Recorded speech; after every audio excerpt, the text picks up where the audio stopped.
My arm and shoulder really hurt. I've been sitting in urgent care here for what feels like ages.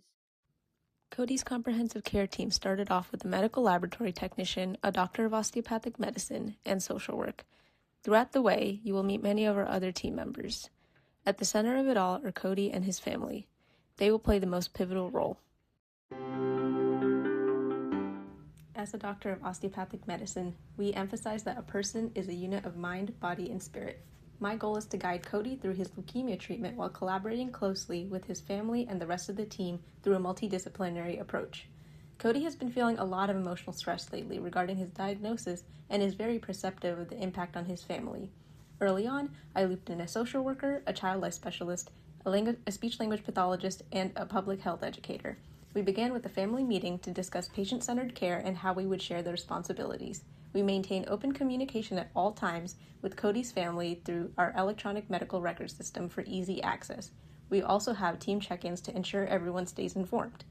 During my appointments with Cody, I encourage him to lead the conversation and share what's bothering him the most. Right now, it seems that his physical and mental fatigue are preventing him from keeping up with his schoolwork and physical therapy. I spoke to the physical and occupational therapist to brainstorm creative ways to keep Cody engaged when he does have the energy. If his health seems to be improving with the chemotherapy, we discussed incorporating his soccer team during physical therapy in a socially distanced manner. This will give him a group activity for encouragement while also assisting his rehabilitation. At today's visit, I encouraged Cody and his family to keep a log of his symptoms, particularly the fatigue.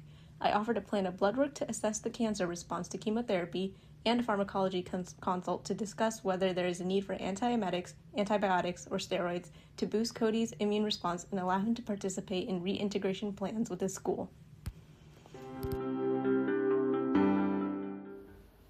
I am a medical laboratory technician.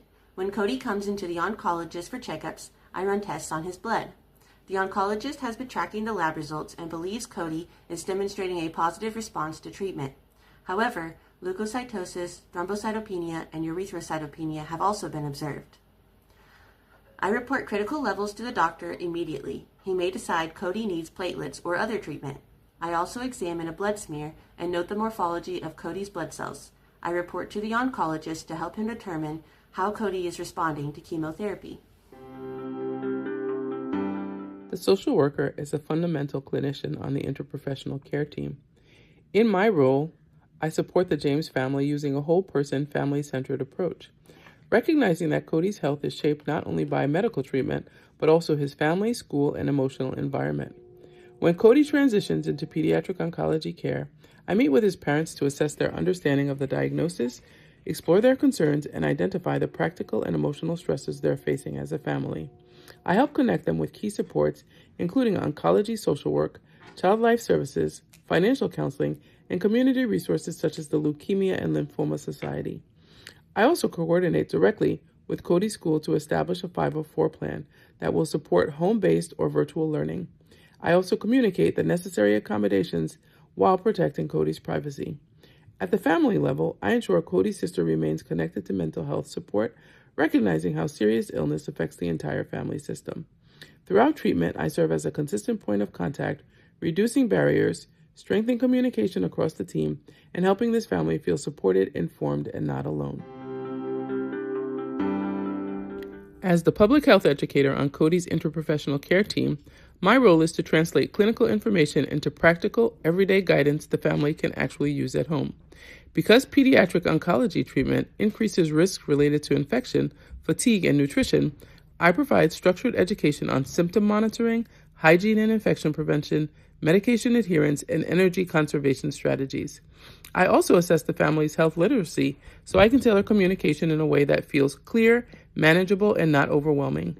Beyond Cody's immediate medical needs, I address secondary stressors that can affect outcomes such as caregiver burnout, sleep disruption, and changes in family routines.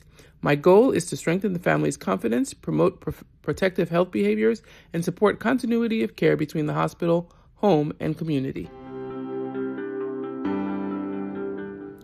As the speech-language pathologist on Cody's care team, my role is to evaluate and support his communication, cognitive linguistic functioning, and ability to participate safely in school and daily activities throughout treatment. Pediatric oncology care can affect attention, processing speed, speech fluency, and overall energy levels, so I conduct ongoing assessments to identify any emerging changes early. I provide targeted interventions to maintain communication skills, support academic participation, and prevent regression during prolonged school absences. When fatigue or treatment side effects interfere with learning, I collaborate with the school team to recommend accommodations and adjust expectations while supporting Cody's developmental progress. I also work with the family to reinforce strategies at home. My goal is to protect Cody's functional communication, promote continued learning, and minimize long-term impact on speech, language, and academic success.